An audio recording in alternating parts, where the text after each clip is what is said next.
जय हिंद साथियों, नमस्कार। ट्रिपल सी जनवरी 2022 एग्जामिनेशन के लिए आज की इस क्लास में आप सभी को मिलने वाले हैं 25 प्लस मोस्ट इंपॉर्टेंट क्वेश्चंस और सभी क्वेश्चंस को एक्सप्लेन करके मैं आपको समझाऊंगा। इसीलिए साथ में एक नोटबुक और पेन जरूर रखिए ताकि जो पॉइंट्स मैं आपको बताऊं उनको आप नोट कर सकें। साथ ही साथ एग्जाम से पहले आप सभी लोग ट्रिपल सी की अभय एक्सेल कंप्यूटर की 1100 प्रश्नों की महामैथन क्लास को देखना मत भूलिएगा। आपके लिए वह क्लास बहुत ज्यादा इंपॉर्टेंट है। एग्जाम में उससे बहुत ज्यादा क्वेश्चंस पूछे जाते हैं और लिब्रे ऑफिस की काफी सारे क्वेश्चंस ट्रिपल सी एग्जाम में मिलते हैं। इसीलिए लिब्रे ऑफिस की भी मैंने महामैथन क्लास कराई है, उसे भी आप देख लीजिएगा, आपके लिए बहुत ही इंपॉर्टेंट है। और जिन्हें भी ट्रिपल सी की बेस्ट ई बुक की आवश्यकता है, वीडियो के नीचे 2100 क्वेश्चंस की बेस्ट ट्रिपल सी की ई बुक की लिंक मैंने दे रखी है, वहां से आप उसे डाउनलोड कर सकते हैं और आसानी से ट्रिपल सी एग्जाम को टॉप कर सकते हैं। साथ ही साथ ओ लेवल के लिए हमने क्लासेस आप सभी के लिए अवेलेबल करा दी हैं। आप वेबसाइट www.abhayexcel.com को विजिट कीजिए, वहां पर ओ लेवल का कंप्लीट सिलेबस आपको मिल जाएगा, जहां से आप आसानी से सभी क्लासेस को अटेंड कर सकते हैं और आसानी से ओ लेवल एग्जाम को टॉप कर सकते हैं। काफी अच्छा ऑफर भी मैंने दे रखा है, तो जो भी ओ लेवल के स्टूडेंट्स हैं फटाफट ज्वाइन करें, क्लासेस को अटेंड करें,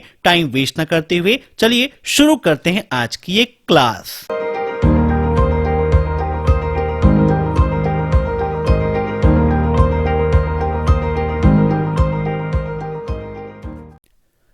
पहला क्वेश्चन है, निम्न में से किसके अलावा सभी पारंपरिक एआई तकनीकी आज भी उपयोग में हैं? सर्चिंग, पैटर्न रिकॉग्नाइजेशन या फिर पैरेलल प्रोसेसिंग? बताइए क्या होगा इसका राइट आंसर। दोस्तों, इन सभी क्वेश्चंस को आप सभी लोग मॉक टेस्ट के रूप में लेते रहिए और कमेंट बॉक्स में आंसर देते रहिए। वीडियो क्लास में आप जरूर बताइएगा कि आपके कितने क्वेश्चन सही हुए हैं। तो यहां पर इसका राइट आंसर हो जाएगा ऑप्शन डी, पैरेलल प्रोसेसिंग। अब दोस्तों, ट्रिपल सी एग्जाम में एआई का फुल फॉर्म भी पूछा जाता है कि एआई का फुल फॉर्म क्या होता है। तो एआई का फुल फॉर्म होता है आर्टिफिशियल इंटेलिजेंस। क्या होता है? आर्टिफिशियल इंटेलिजेंस, जिसे हिंदी में कृत्रिम बुद्धिमत्ता भी कहा जाता है, जिसके अंतर्गत मशीनों को बुद्धिमान बनाने का कार्य हो रहा है। एआई की जो तकनीकी है कब लॉन्च की गई है ना, इसके फादर कौन है, यह क्वेश्चन भी ट्रिपल सी एग्जाम में काफी पूछा जाता है। तो यह 1956 में लॉन्च किया गया था और जॉन मैकार्थी के द्वारा इसको लॉन्च किया गया था, वो इसके पिता माने जाते हैं। अब नेक्स्ट, निम्नलिखित में से किस बैंक ने भारत में पहली बार क्रेडिट कार्ड पेश किया था? State bank of India, union bank of India, bank of India या सेंट्रल बैंक ऑफ इंडिया? बताइए कौन सी ऐसी बैंक है जिसने पहली बार भारत में क्रेडिट कार्ड पेश किया था? क्रेडिट कार्ड क्या होता है यह भी आपके लिए काफी इंपॉर्टेंट है। क्रेडिट कार्ड में कितने डिजिट होते हैं यह क्वेश्चन भी ट्रिपल सी एग्जाम में काफी पूछा जाता है। तो क्रेडिट कार्ड में 16 डिजिट आपको अधिकतर देखने को मिलते हैं और यहां पर इसका राइट आंसर हो जाएगा सेंट्रल बैंक ऑफ इंडिया। ठीक है ना। अब नेक्स्ट, कंप्यूटर नेटवर्क में प्रयोग के लिए बनाया गया ऑपरेटिंग सिस्टम कौन सा है? बताइए कौन सा ऐसा ऑपरेटिंग सिस्टम है जो कंप्यूटर नेटवर्क में प्रयोग के लिए बनाया गया है? दोस्तों, ट्रिपल सी एग्जाम में ऑपरेटिंग सिस्टम से काफी सारे क्वेश्चंस देखने को मिलते हैं। यहां पर आपके ऑप्शंस हैं लाइनेक्स, एमएस डॉस, विंडोज 3.0 या माइक्रोसॉफ्ट विंडोज एनटी। तो इसका राइट आंसर हो जाएगा option fourth, Microsoft Windows NT. अब माइक्रोसॉफ्ट विंडोज एनटी से काफी सारे क्वेश्चन देखने को मिलते हैं। ये क्या है? आपका एक ग्राफिकल ऑपरेटिंग सिस्टम है जो माइक्रोसॉफ्ट द्वारा डेवलप किया गया और इसका पहला वर्जन कब रिलीज हुआ यह भी आपके लिए काफी इंपॉर्टेंट है। तो माइक्रोसॉफ्ट विंडोज 27 जुलाई 1993 को लॉन्च हुआ था। कब? 27 जुलाई 1993 को यह लॉन्च हुआ था। याद रखिएगा, काफी ज्यादा इंपॉर्टेंट है, ठीक है ना। और इसका जो लेटेस्ट प्रीव्यू है वो नवंबर 2021 में लॉन्च किया गया है, यह भी आप याद रख लीजिए। माइक्रोसॉफ्ट विंडोज एनटी किस लैंग्वेज में बना था, तो यह सी लैंग्वेज में डेवलप किया गया था ना, मुख्यतः सी। इसके अलावा C++, सी हैज, इन सब का उपयोग भी इसमें किया गया था, ठीक है। अब नेक्स्ट, पीजीपी स्टैंड फॉर, बताइए पीजीपी का फुल फॉर्म क्या है। ट्रिपल शिक्षा में बहुत बार पूछा गया है पीजीपी का फुल फॉर्म। तो इसका फुल फॉर्म होता है प्रीटी गुड प्राइवेसी। क्या होता है? Option first is right, pretty good privacy, ठीक है। ये क्या है? एक एन्क्रिप्टेड सिस्टम होता है जिसका उपयोग हम sending encrypted email, means encrypted email जो होती हैं उसको भेजने में इसका उपयोग करते हैं। इसके अलावा जो सेंसिटिव फाइल हैं उनको एन्क्रिप्ट करने में भी इसका उपयोग होता है। अब नेक्स्ट, इमेज को घुमाने के लिए निम्न में से किस विकल्प का उपयोग किया जाता है? क्रॉप, एडिट, रोटेट या फिर इनमें से कोई नहीं। बताइए क्या होगा इसका राइट आंसर? किसी भी इमेज को घुमाना है तो देखिए क्वेश्चन में यह आंसर दिया गया है रोटेट, है ना। घुमाने के लिए रोटेट का उपयोग करते हैं, ऑप्शन सी इज राइट। अब नेक्स्ट, लिब्रे ऑफिस राइटर में स्टेटस बार को इनेबल डिसेबल कर सकते हैं। बताइए क्या लिब्रे ऑफिस राइटर में हम स्टेटस बार को इनेबल या डिसेबल कर सकते हैं? तो यहां पर देखिए ये आपका लिब्रे ऑफिस राइटर है।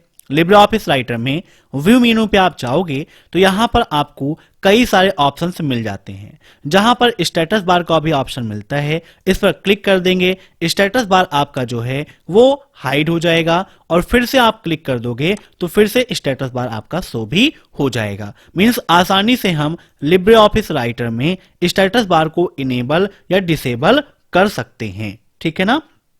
नोट कर लीजिएगा, काफी ज्यादा इंपॉर्टेंट है।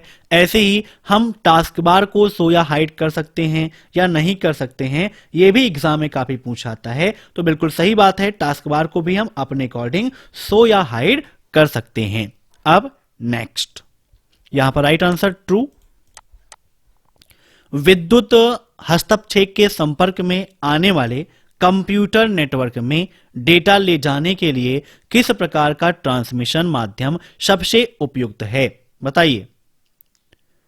मीन्स अगर हम इलेक्ट्रॉनिक मतलब इलेक्ट्रिकल इंटरफेस चाहते हैं और इसके लिए हमें किस प्रकार का ट्रांसमिशन मीडियम सबसे बेस्ट रहेगा जिसको उपयोग में लेना चाहिए? ऑप्टिकल फाइबर केबल, यूटीपी या कोएक्सियल केबल। 6 चैप्टर में आपको यह मिल जाता है, काफी ज्यादा इंपॉर्टेंट है कम्युनिकेशन माध्यम। तो यहां पर इसका राइट आंसर हो जाएगा ऑप्टिकल फाइबर केबल। इसका उपयोग सबसे ज्यादा उपयुक्त रहता है। यूटीपी का full form triple C exam में काफी पूछता है, तो अनसील्डेड ट्विस्टेड पेयर केबल होता है यूटीपी का full form. Fibre optical cable क्या होती है? इसको हम फाइबर ऑप्टिक केबल भी कह सकते हैं, है ना, जो इलेक्ट्रॉनिक केबल के रूप में काम करती है। अब नेक्स्ट, प्रति पृष्ठ हैंगआउट प्रिंट करने का वैध विकल्प नहीं है। मीन्स निम्न में से ऐसा कौन सा ऑप्शन है जो एक पृष्ठ में मीन्स एक पेज में हैंगआउट प्रिंट करने का वैलिड ऑप्शन नहीं है? 5 स्लाइड पर पेज, 6 स्लाइड पर पेज, 9 स्लाइड पर पेज या 1 स्लाइड पर पेज। तो यहां पर देखिए जैसे आपका कैल्क ओपन है, फाइल पे क्लिक करते हैं, न्यू पे क्लिक करते हैं, प्रेजेंटेशन पर क्लिक करते हैं तो लिब्रे ऑफिस इंप्रेस हमारा ओपन हो जाएगा। किसी भी स्लाइड को प्रिंट करना है तो उसके लिए हैंगआउट व्यू का उपयोग करते हैं, यह सॉफ्ट प्रिंट होता है। तो व्यू पे जाते हैं, यहां पर आपको normal, outline, notes, slide sorter, master slide, master note, master hangout, ये सारे ऑप्शंस मिल जाते हैं। तो यहां पर मास्टर हैंगआउट में आप देखें तो बाय डिफॉल्ट में कितनी स्लाइडें आ रही हैं? 6 स्लाइडें यहां पर आ रही हैं, है ना। तो क्वेश्चन यहां से बन जाता है कि बाय डिफॉल्ट में कितनी स्लाइडें आपको मिलती हैं? तो 6 स्लाइडें मिलती हैं। इसके अलावा आप चेंज करना चाहें तो अपने अकॉर्डिंग इसे आप चेंज भी कर सकते हैं। 3D ऑब्जेक्ट देना है तो उन सबका भी प्रयोग यहां से आप कर सकते हैं। डिस्प्ले ग्रिड चाहिए, डिस्प्ले व्यूज में यहां पर क्लिक करें तो आप अगर एडिट करना चाहते हैं normal, outline, notes, slide sorter, तो भी यहां से आप उपयोग कर सकते हैं। इसके अलावा यहां से देखिए स्लाइड को स्टार्ट करना है तो आप स्टार्ट भी कर सकते हैं। टेबल चाहिए तो यहां से टेबल भी आप ले सकते हैं। इमेज इंसर्ट करना चाहें तो इमेज भी आप आसानी से इंसर्ट कर सकते हैं। ठीक है, तो बाय डिफॉल्ट में 6 होता है। इसके अलावा आप मैक्सिमम कितनी स्लाइडें प्रिंट कर सकते हैं, या क्वेश्चन भी आपके एग्जाम में काफी पूछा जाता है, तो मैक्सिमम हम 9 स्लाइड एक पेज में प्रिंट कर सकते हैं और मिनिमम 1 स्लाइड कर सकते हैं, लेकिन 5 स्लाइडें एक पेज पर प्रिंट नहीं होती हैं, तो यही आपका प्रिंट करने का वैध ऑप्शन नहीं है। अब नेक्स्ट, किसकी परिसीमा यह है कि उसे हम केवल सूचना दे सकते हैं, उसमें कुछ मिटा या रूपांतरण नहीं कर सकते। मीन्स जैसे हमें वो मिल गया वैसे ही उसका उपयोग हम कर सकते हैं, उसमें कोई भी चेंजिंग नहीं होगी। बताइए क्या होगा इसका right answer? Tape drive, floppy disk, CD ROM या हार्ड डिस्क। एचडीडी भी एग्जाम में पूछा आता है, तो एचडीडी का फुल फॉर्म क्या होता है? हार्ड डिस्क ड्राइव होता है। सीडी का फुल फॉर्म एग्जाम में पूछता है तो इसका फुल फॉर्म होता है कॉम्पैक्ट डिस्क, और सीडी रोम का फुल फॉर्म होता है compact disc read only memory. ये क्या है? आपकी कंप्यूटर मेमोरी का ही एक प्रकार है, जिसे केवल आप पढ़ सकते हो, इसमें किसी प्रकार का कोई भी बदलाव संभव नहीं है, आप बदलाव नहीं कर सकते हैं। तो यहां पर इसका राइट आंसर क्या हो जाएगा? Option C, CD ROM. अब नेक्स्ट, यूएसएसडी को निम्नलिखित में से किसके द्वारा लॉन्च किया गया? RBI, SBI, bank of Baroda या union bank of India. USSD, USSD का फुल फॉर्म एग्जाम में काफी पूछता है। यूएसएसडी का full form unstructured supplementary service data होता है। ये क्या है? एक सेशन बेस्ड सर्विस है ना? जैसे आप एसएमएस देखते हैं वैसे ही एसएमएस के माध्यम से यहां पर आपको जानकारी मिल जाती है। अगर आपका मोबाइल नंबर आपके बैंक अकाउंट से लिंक है और मोबाइल बैंकिंग के लिए एक्टिवेट है, तो एसएसडी सेवा के माध्यम से आप बैलेंस इंक्वायरी कर सकते हो, मिनी स्टेटमेंट निकाल सकते हो, मनी ट्रांसफर कर सकते हो, ये सारे काम आप कर सकते हो। तो एक क्वेश्चन पूछा आता है कि यूएसएसडी के माध्यम से हमें कौन कौन सी सेवाएं मिलती हैं, तो balance inquiry, mini statement, money transfer, UPI का पिन रीसेट करना है तो वह भी हम कर सकते हैं, लैंग्वेज चेंज करनी है तो लैंग्वेज भी चेंज कर सकते हैं। और इसको लॉन्च किया था यूनियन बैंक ऑफ इंडिया ने। किसने? यूनियन बैंक ऑफ इंडिया ने सबसे पहले इसको लॉन्च किया था। ठीक है, यह भी याद रखिए। उसके बाद इसको कब लॉन्च किया गया, यह भी आपके लिए काफी इंपॉर्टेंट है। इसके लिए हम किस कोड का उपयोग करते हैं, यह भी आपके लिए काफी इंपॉर्टेंट है। तो एसएसडी सेवा का लाभ उठाने के लिए *99# का उपयोग करते हैं। किसका उपयोग करते हैं? *99# को उपयोग करते हैं। इसके अलावा यूएसएसडी 2.0 भी लॉन्च हुआ है। और कब लॉन्च हुआ? 30 दिसंबर 2016 को भीम के साथ में यूएसएसडी 2.0 को लॉन्च किया गया था। अब नेक्स्ट, निम्न में से कौन सा वैलिड स्प्रेडशीट फंक्शन नहीं है? फटाफट बताइए, इनमें से कौन सा वैलिड स्प्रेडशीट फंक्शन नहीं है? सम, एवीजी, प्रोडक्ट या नॉमिनल। देखिए सम आप सभी जानते हैं, सम फंक्शन का क्या काम है? जोड़ने के काम आता है। प्रोडक्ट गुणा करने के काम आता है। अब एवीजी और नॉमिनल में थोड़ा सी कंफ्यूजन आपको हो सकती है, आइए चेक करा देते हैं। यहां पर देखिए इक्वल लगाते हैं, कोई भी फार्मूला बिना इक्वल के कार्य नहीं करता है। CCC में पूछा भी जाता है किसी भी फार्मूले की शुरुआत किस साइन से होती है, तो इक्वल से होती है। अब यहां पर एवी लिखते हैं तो एवी से इतने फार्मूले हैं, एवी डीईवी, एवरेज, एवरेज ए, है ना, लेकिन एवीजी से कोई भी फार्मूला नहीं है। ऐसे नॉमिनल को चेक करें तो यहां पर देखिए नॉमिनल लिखते हैं तो नॉमिनल फंक्शन यहां पर रिप्रेजेंट हो रहा है। मींस नॉमिनल फंक्शन हमारे लिब्रे ऑफिस कैल्क में होता है। सम फंक्शन देखिए होता है तो यहां पर रिप्रेजेंट कर रहा है, लेकिन एवीजी नाम से आपका कोई फार्मूला नहीं होता है। तो कभी कभी यह भी पूछता है कि एवीजी क्या है, क्या लिब्रे ऑफिस कैल्क का कोई फंक्शन है, तो बिल्कुल नहीं है ना। अब नेक्स्ट, आईएमपीएस की शुरुआत कब हुई? 2015, 2010, 2005 या 2007। IMPS का फुल फॉर्म भी ट्रिपल सी एग्जाम में काफी पूछा जाता है। तो इसका फुल फॉर्म होता है इमीडिएट पेमेंट सर्विस। क्या होता है? Immediate payment service. याद रखिएगा। कब लॉन्च हुआ? तो 22 नवंबर 2010 को IMPS लॉन्च हुआ था। कब? 22 नवंबर 2010। किसके द्वारा लॉन्च हुआ? या क्वेश्चन भी एग्जाम में काफी पूछा जाता है। तो यह NPCI द्वारा लॉन्च हुआ था। अब NPCI का फुल फॉर्म भी ट्रिपल सी एग्जाम में काफी पूछता है। तो इसका फुल फॉर्म होता है national payment corporation of India. क्या होता है? National payment corporation of India. अब नेक्स्ट, OpenOffice.org किस प्रकार का सॉफ्टवेयर है? बताइए, OpenOffice.org किस प्रकार का सॉफ्टवेयर है? क्लोज सोर्स है, यूटिलिटी सॉफ्टवेयर है, ओपन सोर्स सॉफ्टवेयर है, या इनमें से कोई नहीं? तो OpenOffice.org आपका ओपन सोर्स सॉफ्टवेयर है। ओपन सोर्स सॉफ्टवेयर क्या होते हैं? जो सॉफ्टवेयर बिल्कुल फ्री ऑफ कॉस्ट में अवेलेबल होते हैं, अर्थात जिनका उपयोग करने के लिए किसी प्रकार के लाइसेंस की आवश्यकता नहीं होती, वह कहलाते हैं ओपन सोर्स सॉफ्टवेयर। ठीक है ना?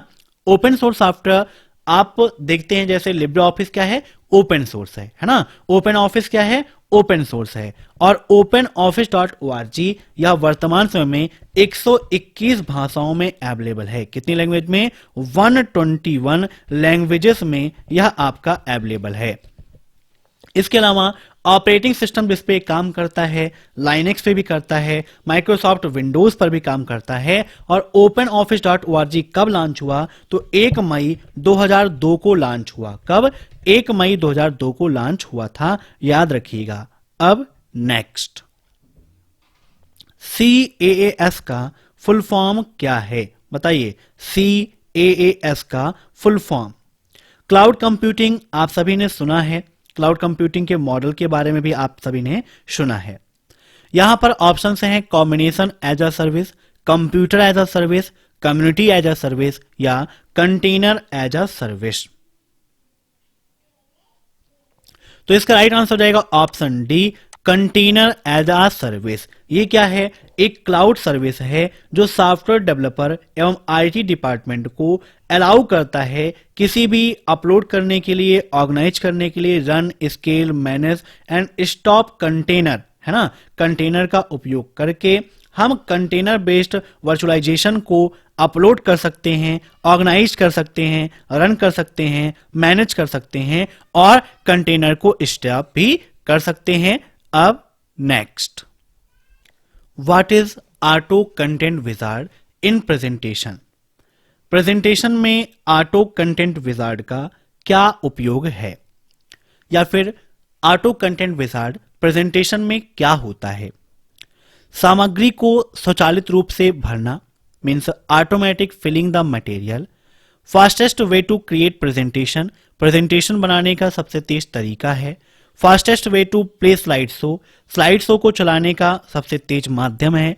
या स्लाइड शो को बनाना है या स्लाइड को बनाना है, चेंज करना है, तो इन सब के लिए उपयोग किया जाता है। बताइए, ऑटो कंटेंट विजार्ड का क्या कार्य होता है?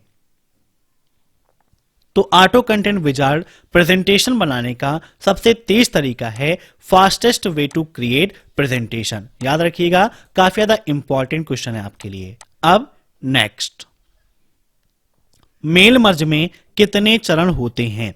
How many steps are there in mail merge? Mail merge का ऑप्शन आपको लिब्रे ऑफिस राइटर के अंतर्गत मिल जाता है। ऑप्शंस हैं 6, 3, 4 या फिर 5।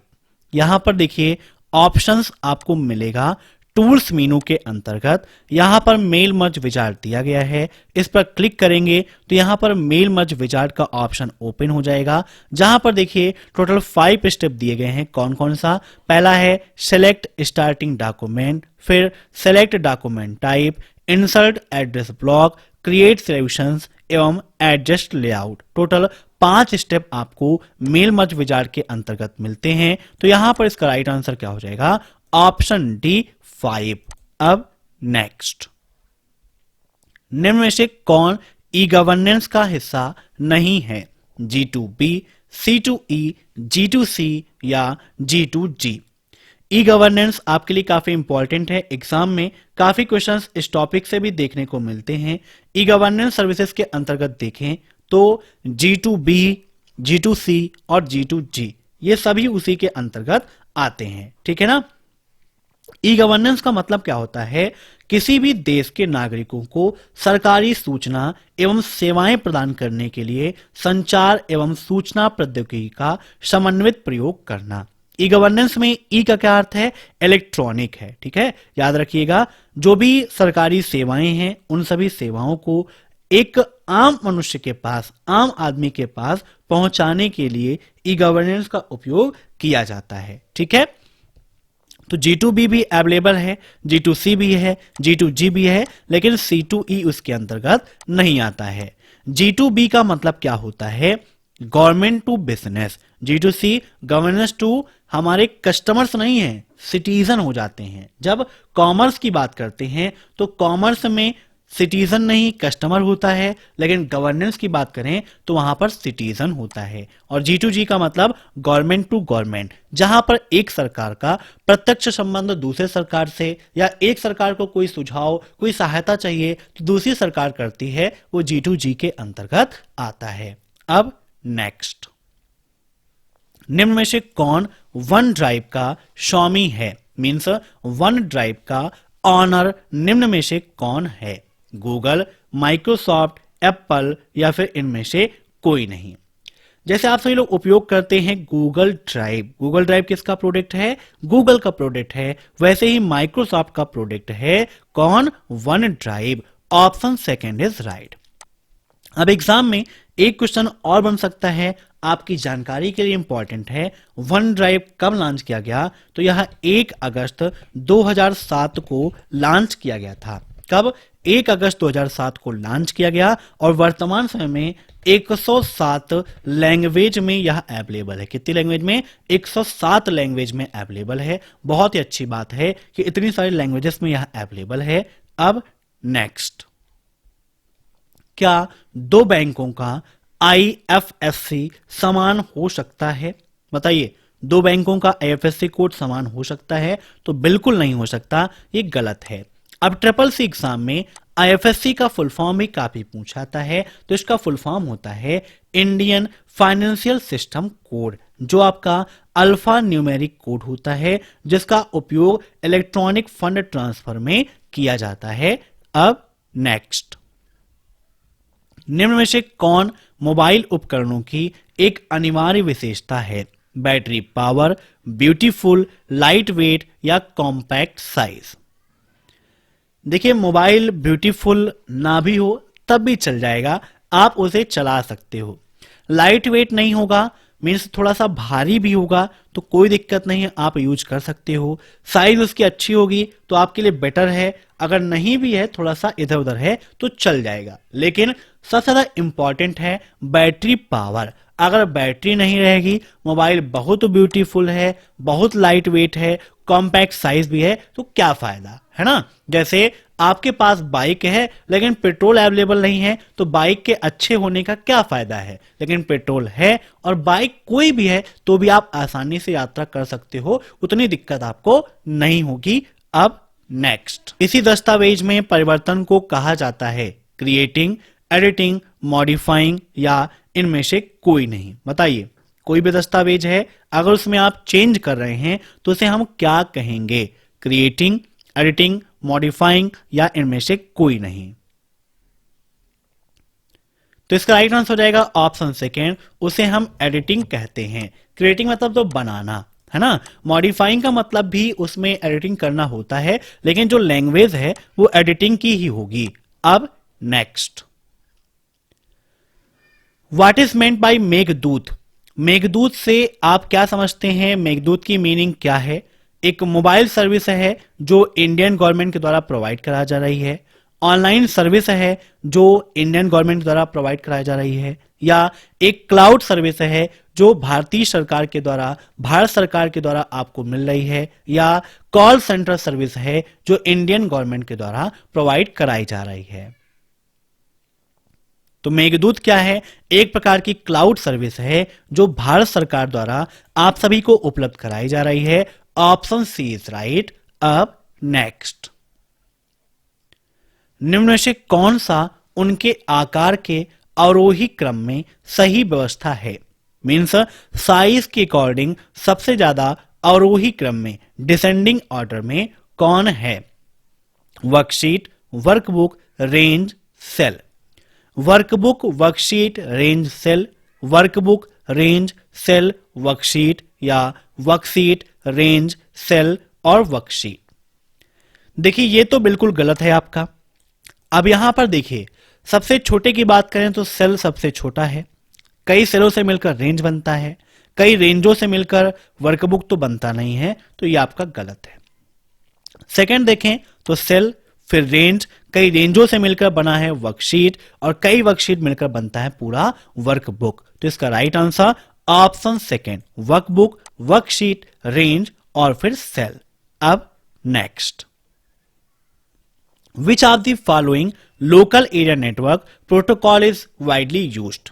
मीन्स निम्न में से किसका उपयोग लोकल एरिया नेटवर्क प्रोटोकॉल द्वारा होता है? टोकन रिंग, टोकन बस, ईथरनेट या इनमें से कोई नहीं।